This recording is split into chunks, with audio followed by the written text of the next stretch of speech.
বিসমিল্লাহির রহমানির রহিম। আসসালামু আলাইকুম। কেমন আছেন আপনারা সবাই? আলহামদুলিল্লাহ, আমি ভালো আছি। আজকে আপনাদের মাঝে নিয়ে আসছি আমের লেটা আচার। আম তো সবাই কম বেশ সবাই আমার আচারটা দিয়ে থাকে, তা আমি আমার মতন করে আমি দেওয়ার চেষ্টা করব। তো এখানে আমি 4টা আম আটি রেখে আমগুলো এভাবে টুকরো করে নিয়েছি। এভাবে এভাবে টুকরো করে নিতে হবে।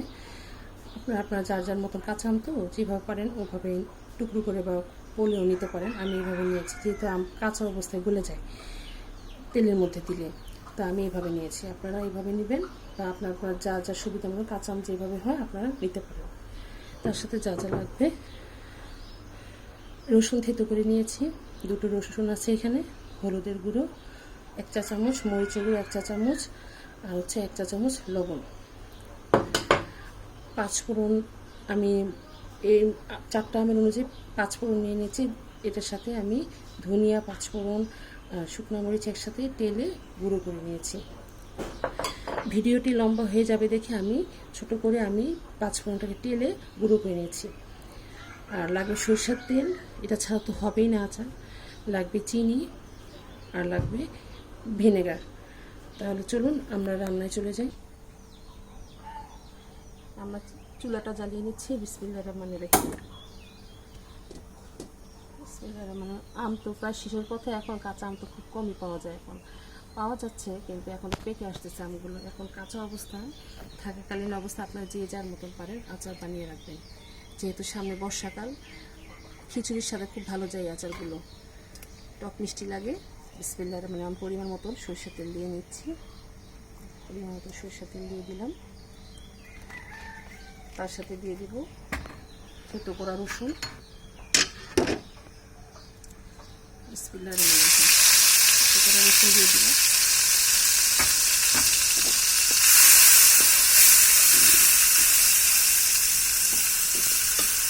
এখন আমি দিয়ে দিব আমগুলো। বিসমিল্লাহির রহমানির রহিম। আমগুলো দিয়ে দিলাম।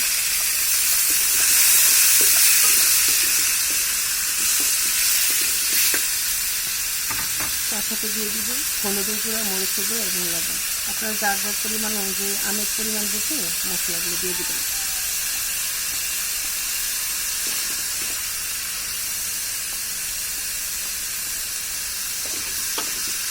আম কাঁচা আর পাকা এই দুটো মিলিয়ে নেওয়ার চেষ্টা করেন, তাহলে কি হয়, আমের টেস্ট অন্যরকম হয়।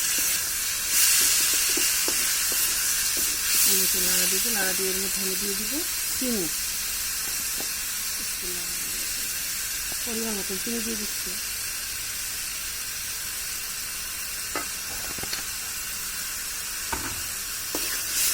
আম একদম মিষ্টি হলে খেতে ভালো লাগে না, টক মিষ্টি রাখবো। আর দিয়ে দিব হোয়াইট ভিনেগার। এই 1 ফোঁটা দিয়ে আমি দিয়ে দিব।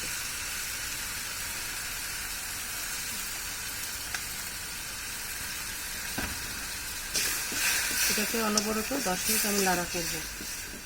লাড়তে লাড়তে দেখা যাবে এটা নিজের ইচ্ছাতে এটা কিছুটা গলে আসছে আমগুলো। আমরা এই আমটা হতে বেশি সময় লাগে না, ধরেন 15 মিনিট লাগবে। কাঁচা আম তো গলে যায়, চিনির ইয়াতে পড়লেই গলে যায়। তাহলে আমরা 10 মিনিট অপেক্ষা করি। এই তো হয়ে আসছে আমাদের আচার। এই যে দেখুন আমগুলো গলে গিয়েছে। এই যে আমগুলো গলে গিয়েছে, এই যে এই অবস্থায় আসছে আমার আমটা। এখন আমি এর মধ্যে 5 ফোড়নটুকু দিয়ে দেবো। 5 ফোড়নটুকু যেটা তেলে রেখেছিলাম সেটা পরিমাণ মতন দিয়ে দিলাম। আমি এক্সট্রা করে কোনো শুকনো মরিচ বা কোনো রসুন দিয়ে নিয়ে আপনারা আপনাদের মতন দিতে পারেন, সমস্যা নেই। এটা খিচুড়ি, পোলাও এটার সাথে খুব ভালো লাগে খেতে। তো এই তো তৈরি হয়ে গেল। তাহলে এখন আমরা চুলাটা বন্ধ করে দিব। তাহলে চলেন আমরা পরিবেশন চলে যাই। এই তো তৈরি হয়ে গেল আমাদের আমের লেটা আচার। এই যে আমি আগে একটা বানিয়েছিলাম, এই যে দেখুন, এই যে এরকম হয়েছে, এরকম। এই যে ঠান্ডা করে আমি বোতলে ভরেছি। তো আপনারা বয়মে এভাবে রেখে দেবেন, আর উপরে একটু তেল দিয়ে দেবেন। এরকম তেল দিলে কি হয়, ফাঙ্গাস আসে না, নষ্ট হয় না, আচার অনেকদিন ভালো থাকে। আপনি এটা ফ্রিজেও রেখে সংরক্ষণ করে খেতে পারবেন, নর্মাল টেম্পারেচারে রেখে আপনারা খেতে পারবেন। আর এটা এই যে আমি এখন যেটা বানিয়েছি, এই যে এরকম হয়েছে। এই যে আপনারা তো দেখেছেনই আমি যে রান্না করেছি। এটার উপর আমি এখন তেল দিয়ে দিয়েছি। পুরোপুরি ঠান্ডা হওয়ার পরে আপনারা এভাবে তেলটা উপর দিয়ে দিবেন, কাঁচা তেল। আমি কাঁচা তেলটা এখানে ইউজ করেছি। আপনারা চাইলে বলো কারসানো তেলটাও আপনারা ইউজ করতে পারেন, যেহেতু এটা রান্না করা, এটা নষ্ট হওয়ার সম্ভাবনা নেই, ভিনেগার দেওয়া আছে। তো আপনারা এটা 1 বছর পর্যন্ত রেখে খেতে পারেন। এই তো তৈরি হয়ে গেলো আমাদের আমের লেটা আচার। লেটা আচার তৈরি হয়ে গেল। কেমন হয়েছে আমাদেরকে জানাবেন, আর আমাদের জন্য বেশি বেশি দোয়া করবেন যাতে আমরা আপনাদের কাছে আরও নতুন নতুন রান্না নিয়ে আসতে পারি। বেশি বেশি লাইক এবং শেয়ার করে দিবেন। ভালো থাকেন, সুস্থ থাকেন। আল্লাহ হাফিজ।